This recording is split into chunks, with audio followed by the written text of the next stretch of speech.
And Vilsack says he gets on his knees every day to pray for rain, adding if he had a rain dance, he would do it. And he's not the only one appealing to a higher power. Some Catholics in Wisconsin are praying for a little divine intervention. In fact, the parish found a special mass dedicated to praying for rain in its Catholic book of prayers.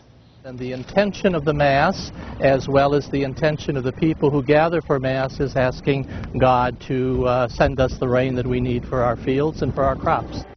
Now, prominent national Muslim, civil rights, and advocacy organizations councils on American-Islamic Relations is also calling on mosques and other houses of worship across America to offer prayers for rain.